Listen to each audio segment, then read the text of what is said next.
Hi guys, so I'm Colette from Picture Perfect Photography and just wanted to run through today a bit of an analysis of a recent shoot that I did for a really well-known UK health and fitness brand, bulk.com. So wanted to go through a few different aspects of the shoot and explain my lighting setup and explain the planning process around the shoot and also the post-production. So we'll start from the very beginning of the planning process. I worked with the bulk team to take a brief and ascertain basically how I would shoot the product, and also first off, what is the product we're shooting.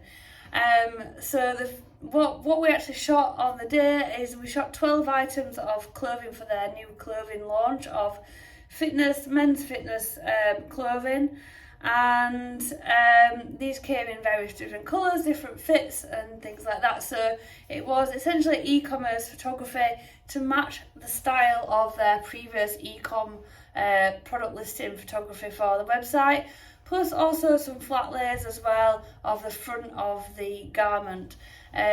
So when shooting clothing photography, or any product for that matter of fact, it's really important to make sure that the colour is correct, and that reduces any amount of returns that a retailer gets.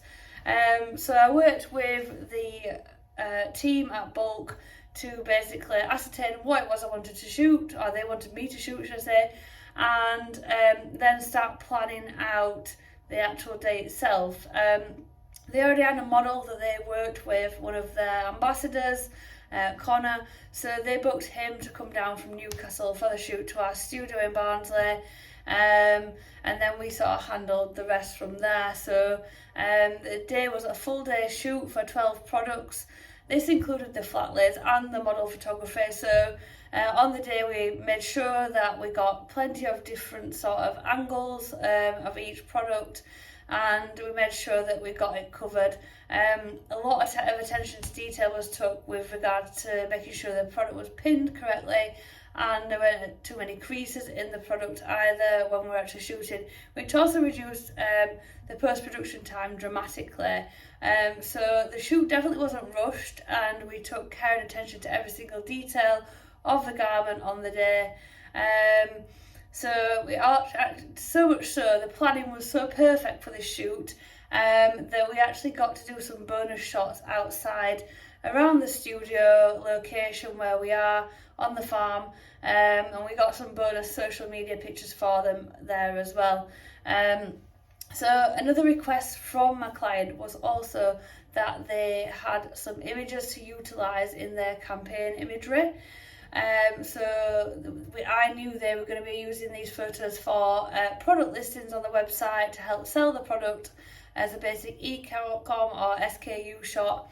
I knew they were going to be placing these in maybe some artwork shots, some campaign imagery, and then obviously we got the bonus social media pictures in there as well for them.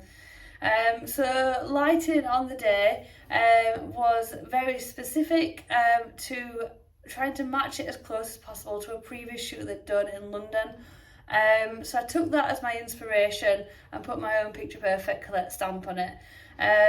So we had a high sort of key light from the front left of the camera, which was a beauty dish. So a 55cm beauty dish from Ellincrom. So we had that nice and high, sort of this angle. From below that, I do believe I had a thin strip softbox to fill in the lower part of the body. So the key light was mainly lighting the top half from here to here, and then another light filling in the bottom half. And then on the other side, I had another light to fill in as well.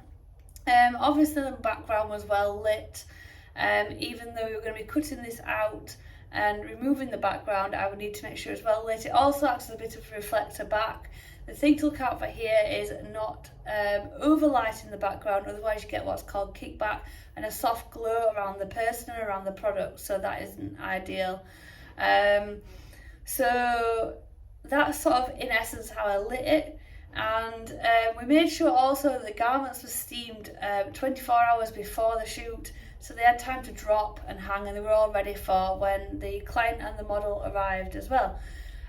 So in terms of the post-production for this shoot then, it was quite minimal, if I'm honest, mainly because, like I said, we'd done a lot in the planning process and done a lot of prep around testing lighting, and also we took care and attention with the pinning and clipping and just making sure the product was pulled straight and correct actually on the shoot set, rather than doing this in post-production. It's much more efficient and much more cost effective to do it that way rather than having to do a lot in post-production later on.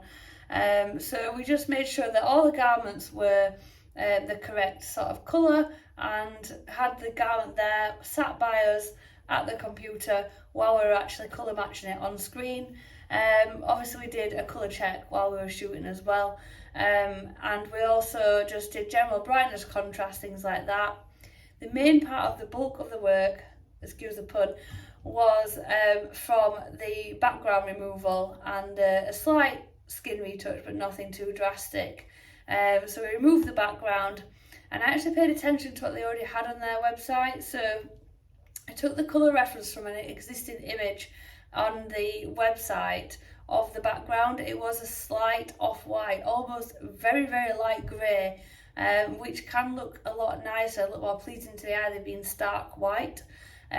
So I took that colour reference and dropped that in the background in the place of the white background, just so that everything was seamless and matching. So their website imagery now looks consistent. So yeah, that's kind of how I shot bulk and their new clothing range. So if anyone's got any questions about my lighting setup, please feel free to ask away and drop a comment in. I'll happily come back to you and explain more if needed. But there's my basic sort of run through of the bulk shoot that we did recently for their e-commerce photography.